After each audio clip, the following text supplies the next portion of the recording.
Hey, everybody, this is Titan Fox from Hammer King, and you're listening to the Brutally Delicious podcast. In my opinion, the most enjoyable thing out there. Thanks a lot.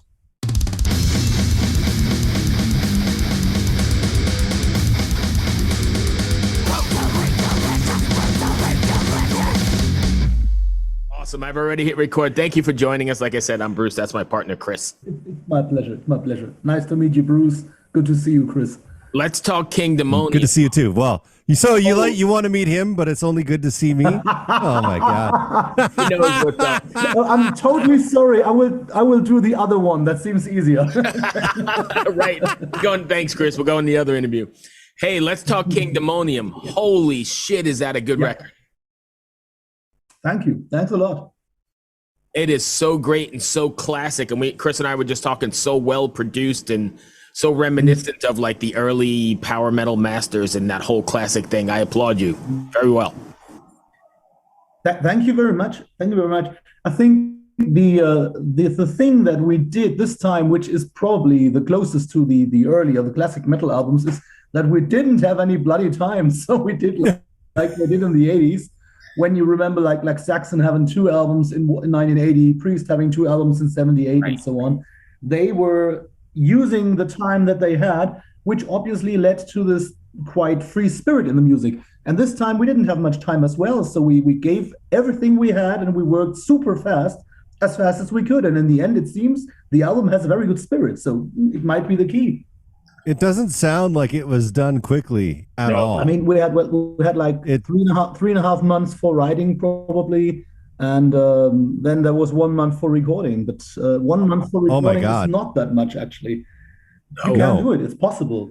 The interesting thing is there's been no alcohol and drugs in my system during the recording, but I hardly remember a thing, honestly. I hardly remember a thing because it was so fast. I only had one list. You know, I'm German. That's what we do. Do this, do this, do this on time. And it was quite a strain, but it really was wonderful in a way. That's great. The thing about the thing that struck me about it is it sounds super modern and super slick, but I also felt like there was like almost like this little bit of 80s glam mixed in there somewhere.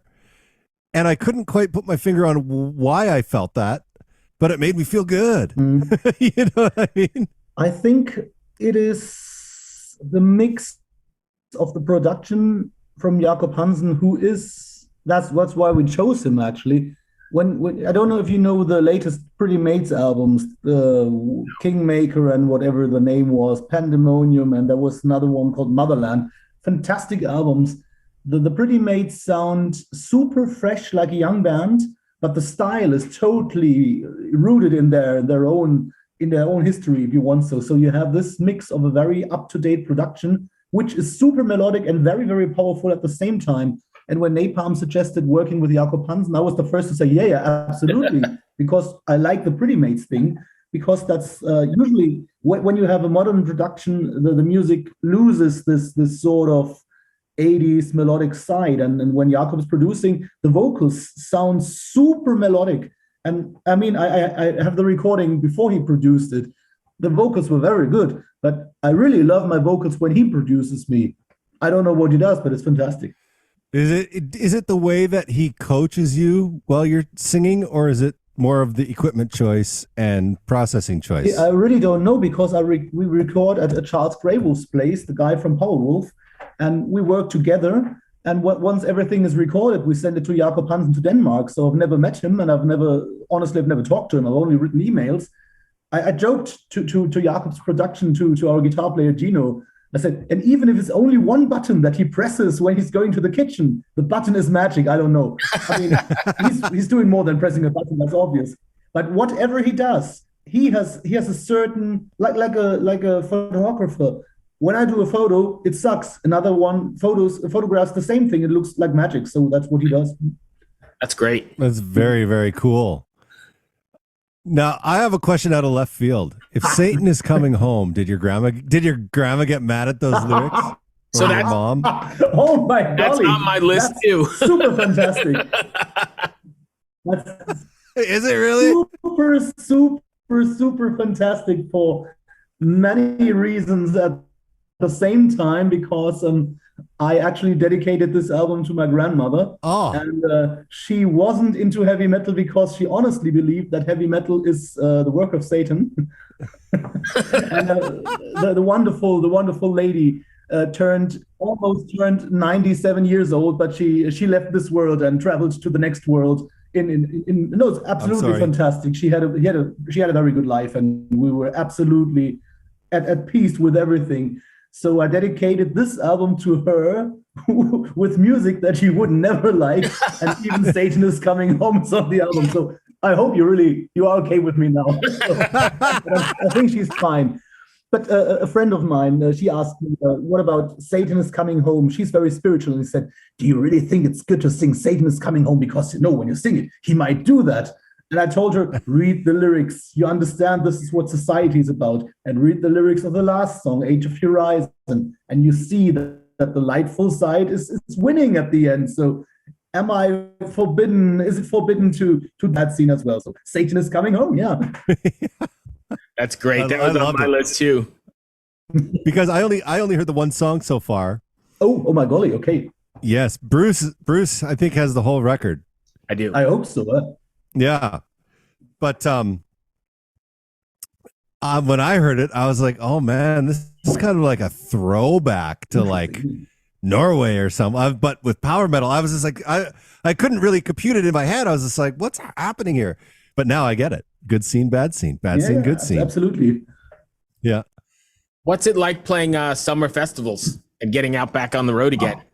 Oh, fantastic! I mean, first of all, we had never played major summer festivals before. So this year we had Rock Hearts with 25,000 people, and we had the Summer Breeze with 40,000 people, which is very amazing actually.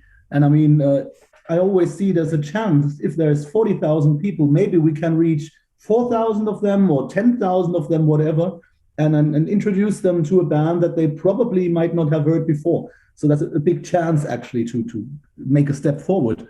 Is it intimidating being out in front of 40,000? Well, I don't know. We didn't have 40,000 in front of the stage because they have several stages at the same time. So I don't know how many people there were, but it was people wherever the eye looked. So it was fantastic. Right. It's for me actually. I'm a person who's very uptight and nervous when I have to play a club show. When you have like 60 people standing this close to your face. And the problem is that you see the facial expression of every one of them at every second. So when you do one thing and the people look like this, you always start thinking, oh, maybe the song isn't that great. Maybe I messed up, whatever it is. And you're under a lot of pressure. When you're in front of some hundreds of thousands of people, the energy in the audience is absolutely there. So for me, it's always like being on the couch and watching my favorite movie in a way, because there's so much energy and life in the audience. That's the greatest thing actually to happen. And so it's super fantastic to play it. And at the same time, of course, after these two rather sucky years that every one of us had to experience, it was very, very rewarding to be on a stage, on any stage again. That's fantastic. The interesting thing is I had so many fantasies how it would be standing on a stage again. And at the moment when we could do that, the intro tape was rolling. I stood at the same place as always, and it felt like my last show would have been 5 minutes ago. So it's very strange. In a way, it wasn't special at all. But gladly, it wasn't that special. It was very natural, and glad it's back, actually. I can't remember who I heard an interview with, but they said the first time they went back on stage after COVID, it was like having an orgasm in public. I hope so. They were just so like, oh my God, this is crazy. I mean, I have to say the first three shows, I think three shows that we did were in Germany, where our wonderful government had the beautiful idea that everyone is supposed to sit permanently and wasn't allowed to move at all. So playing a metal festival for a sitting audience is very, very humiliating, because you give all your energy and it feels like they hate you because they're not able to react. So they were cheering and singing like maniacs, but there didn't come anything back. So once we played the first show with people standing without masks, that was very, very different. It wasn't an orgasm, but it was pretty close, because you didn't reflect anymore. It was super super energetic, like flying on autopilot as fast as you can. I never sang better in years than at this show because it was so liberating actually. That's great. Was the band kind of speeding up and like pushing the No, tempo because of the excitement? we can't. We were having a metronome on the drummers. It's Ah, God impossible, bless you. sadly. God bless you. I love click tracks live. Well, it's a double-edged sword in a way. I mean, it makes everything very constant. But I have seen bands, and I won't say which band it is because I like them actually. But they were one of the first to play with the click track, and I always felt they were so much on the click that it felt stale in a way. I Mechanical. like it when things are moving. Yeah. Yeah, I used to have all these people come in. Mm. Well, my drummer's great live, but he's terrible in the studio. Oh yeah. And I would always tell them that that does not exist. That doesn't exist. No, If you actually, can't play to a click, you can't play to a click. You're going to be terrible live. You're going to be terrible in the studio. absolutely, absolutely. And I mean Yeah. that's one of the things that Dolph has always been extremely focused on. We've been playing for I think for 18 years now, I think together.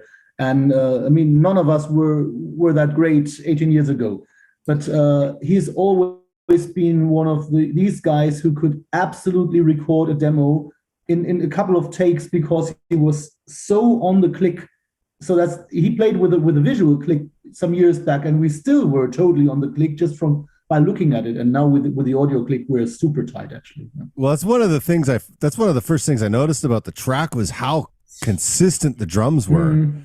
And they didn't, like, a lot of times when drums are that consistent, they sound inhuman. They sound Yeah, yeah, edited, you know? Now, whether you edit it or not, it didn't sound that way to me. It sounded like just a drummer on top of everything he was doing.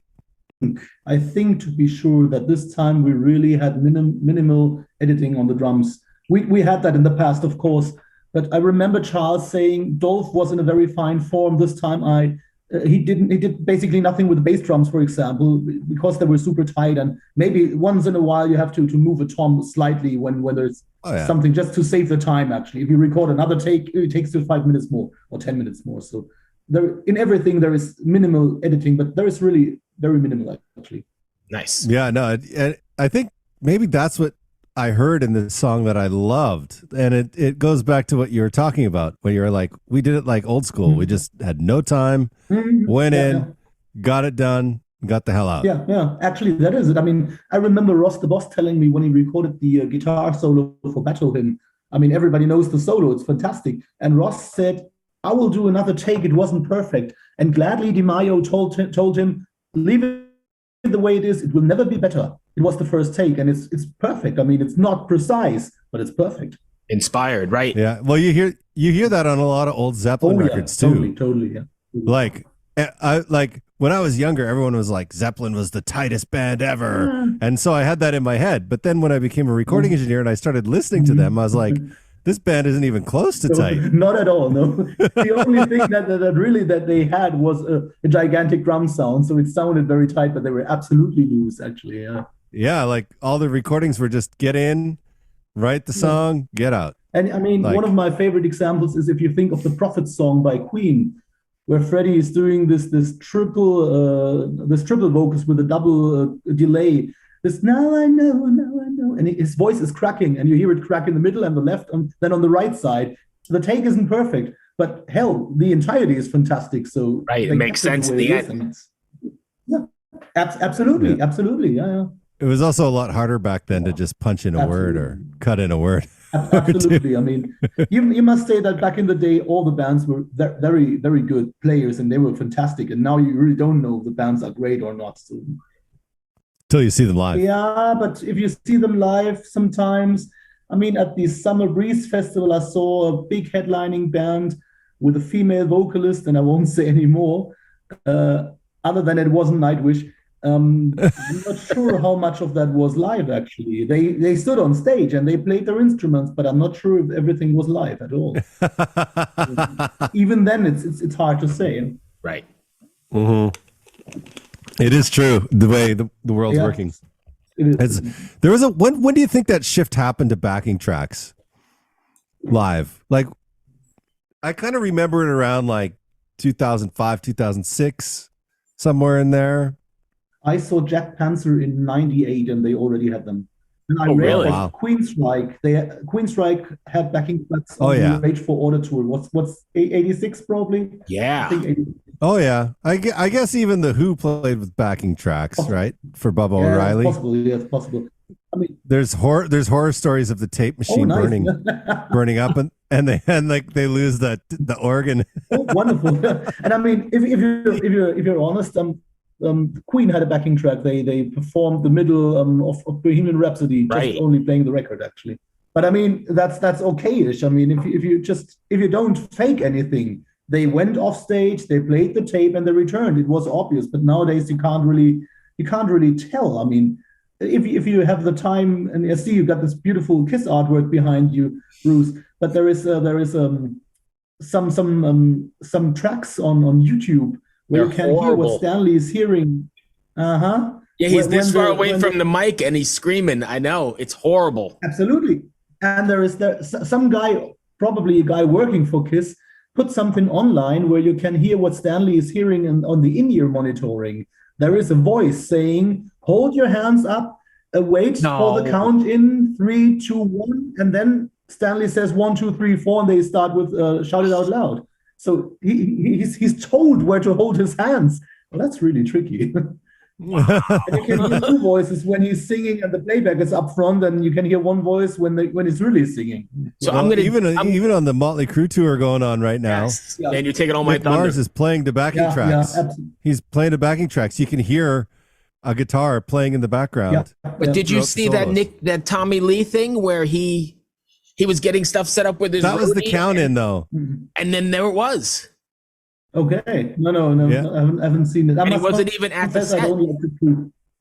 Okay. Oh, Anyway, yeah. Chris, I know you Yeah. had some funny things to ask before we go because we said we keep Absolutely. it 20, 25 minutes. Oh yeah, yeah. So I like to do a thing where people react to YouTube comments on their videos. Oh yeah. Okay. How about this? From Joshua Martin Price. A king of death governs all, but afterwards there is a bliss for the spiritual minded. Well, I can't say anything to it actually. Well, good for you. Okay, here's one from Rachel. All I could think in the opening was, yes, I'm paranoid, but am I paranoid enough? Yeah, I hope so. I mean, I like your name. Hopefully, you are paranoid enough. One more. Of course. Okay. Okay, this one makes me laugh because I don't even understand it. This is one from X Inferno.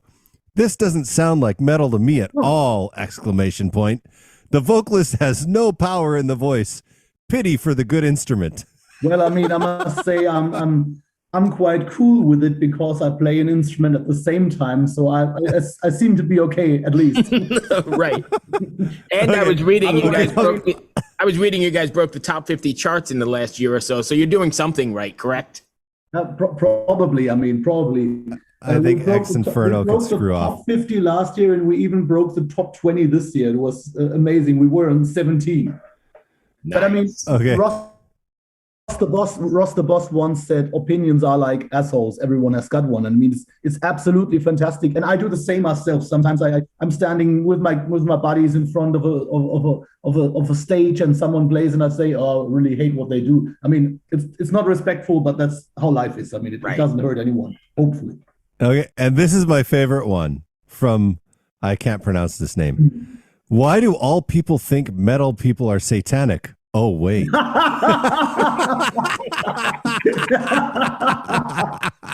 Well, as long as my grandmother is with us, I have to say, read the lyrics of the final song. We're not satanic.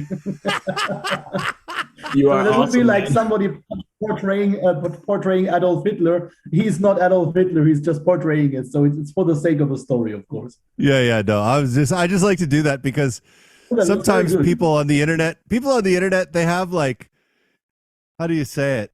They're like, if they would never say that to anybody's face ever. Right. Probably not. As a matter of fact, most of the people that are most outspoken like that are probably introverts and they don't really like to talk to people. But on the internet, they're strong and show they're you tough. my And they have first- small of dicks. course. Yeah, Like, I mean, Yeah, you never Oh, know. Maybe not. I don't know. Oh yeah, that would be quite a cool response. Why do all people think heavy metal musicians are satanic? Wait, give me a second. Why do we think that everyone commenting on metal videos has a short stick or something? yeah. But I mean, that's what Bruce Moore said. I didn't say Bruce, that. you just got called out. I just got quoted by Titan. That's pretty good. Yeah, of course. Yeah. But I mean, the thing is, we have to live with that. And sometimes, very rarely, somebody really says something where you think that wasn't okay. But otherwise, to say I don't like the vocalist, I mean, I've heard that so many times, and you get something like your voice is so touching, it moves me, and the next one says your voice is absolute garbage. So, well, that's it. I mean, you can't, That you can't do the one anything. thing that I find interesting when people attack somebody's voice is like that's the one thing about a person can't Absolutely. change their voice, Absolutely. right? Like if you don't like your guitar sound, you can go get a different guitar and a Absolutely. different Yeah. amp and different mics and Yeah. different drums, And whatever. I mean, that's You can't change your voice. That's the thing. I mean, one of my most prominent examples is Halloween, because when Michael Kiske left the band and Andy Darius joined the band, he was smashed to death for 20 years or so. Everybody hated him because he wasn't Michael Kiske.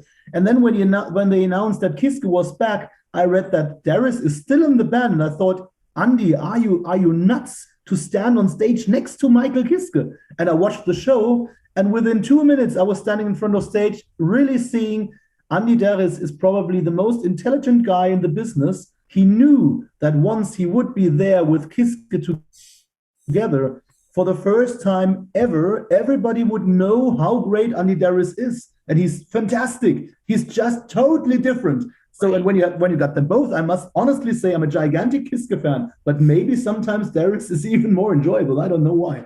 So it's Well, interesting. You even see that with Arch Enemy, Yeah. right? Everyone wants the old Absolutely. singer back. And like Alyssa's been in that band for I don't how know. long? I don't know. Like And it's kicking ass, More right? than 10 Yeah. years, I think. Yeah, absolutely. Yeah. Absolutely. And that's just, I mean, if you look at Nightwish, you got the same probably when you have like Taya, everybody was into Taya, nobody was into Annette, but everybody loves Floor Jansen. I think Floor Jansen is one of the few people who is really capable to step out of the shadow of a legendary predecessor. But Right. usually the voice is always polarizing. Absolutely. do you find the European metal community is a pretty close-knit community? Like bands know everyone, basically. I mean, They know each other, or they're familiar with each other more than I no. mean, in a way, yes, there are many. Well, when you play a couple of festivals, the more you play, the more people you actually know. When we did Rock Hearts, I knew a couple of people. We played Summer Breeze 2-3 months later. There were more like, "Hey, good to see you" moments then actually. And on the other hand, I used to help out some friends 6 years ago or so in a wave rock band, and I was playing guitar in a wave rock band then, and I saw what an audience they have. There is no scene, there is no community. That's so dead what they do, and the band was really good actually. So I think I think you only whatever find that can in be metal. said about the metal community, Yeah. absolutely. So whatever people might say about metal, this is paradise on earth when it comes to music, because there is maybe in jazz and blues it's similar, but the audience is older. But otherwise, metal is the one music where you really can rely on an audience actually, and that's a blessing. Absolutely, absolutely. It's even more so after the pandemic thing, because Yeah. I think that the people feel how much they missed it actually. I always say this, and I may or may not be backed up factually with this. Actually, I know I'm not backed up factually, but I'm going to say it anyways because I believe it to be true. I think metal is the biggest genre of music in the world Could be. I Could would be, yeah. because the metal fans, they buy the Yeah. records, they buy the concert tickets, they Yeah. buy the merch. Yeah, absolutely. They go to every festival. They and they do wear that everything, merch right? Like, everywhere. yeah, Absolutely, and the absolutely. pop, like if it's pop music, they might pack a stadium, Hmm. right? But they go to that show and that's their show for the year. But if Oh, you're a yeah. metalhead, you're at the clubs, you're at the bars, you're at the fest. Oh, you might see the same 3 times in a year because you love them so much. Absolutely. I totally agree, because I mean I went to see Genesis. I saw Genesis. It was fantastic, but I don't see anything else like Genesis. It was just going to Genesis. So that's it. I mean, if you're into metal, you go and see more bands. You go to the festivals. I might agree here. Absolutely. Hey, we're running out There of you go. time, Chris. Chalk it up for Chris, Business 101. Oh, sorry. No, we're running out of time. I told you we keep it to under 30, and we're right. Oh yeah, I'm sorry. Absolutely. I hope that wasn't too Skype bad. thing is already flashing. No, I enjoyed it. It was a pleasure. Thanks a lot. So we were the better choice then? We try to keep this show different I'm than not at liberty to say. we try to keep the show different than That's the really regular, refreshing, like, honestly. I really enjoyed it a lot, and hopefully we'll meet again next year. Awesome. Hey, before we go, can I get to do a bumper for next year? Sorry? Maybe 70,000 tons. Oh yeah. I mean, if we can, we do. Before we go, Wait, would you like to be on 70,000 tons of metal? Totally. let's put it out there. Well, tell me why. First of all, I mean, I like the ocean. I like the sea. I like ships. So we actually wanted to do that anyway. And I mean, it's super special. The band roster is fantastic. And from what I've heard from people who went there as fans, it must be a very enjoyable thing, actually. So totally, that would be a blessing. I mean, it's like Wacken. It's like Wacken Festival. You go to Wacken, you go to 70,000 tons. That's the peak of everything. Absolutely. That's what we've been saying. We've been preaching that for Amazing. months. I agree. Yeah, because there's nothing else like it. It's not as many fans, but it's that same absolutely, notoriety absolutely. of metal so festival. If there's a chance, we totally will go. So we put it out there in the universe. If it happens, it's because of us. See you next year on the ship. Absolutely. Yeah. Thanks for booking us. If you end up on that boat, you're buying us a beer. We'll buy you a beer. No problem It's okay. at all. A dark beer for me, please. He drinks some shitty stuff, so. No problem. Dark stuff, shitty stuff, whatever you want. Thank you, my That's friend. I awesome. appreciate you. Thank you. It was a pleasure. So very refreshing. So thank you. Excellent. You got it. Get looked out that. Be well. Take Thanks care of a yourself. lot. As I always say, God bless the king. May the king bless you. And we'll see you on 70,000 tons of steel. We'll see you, my friend. Be well. Thanks a lot. Bye-bye. All Take the care. best. All right, bye. You too. Bye-bye. Bye-bye. Ever wonder what a punch from Elton John feels like? Or how you'd cope with having turned down the chance to be in Nirvana?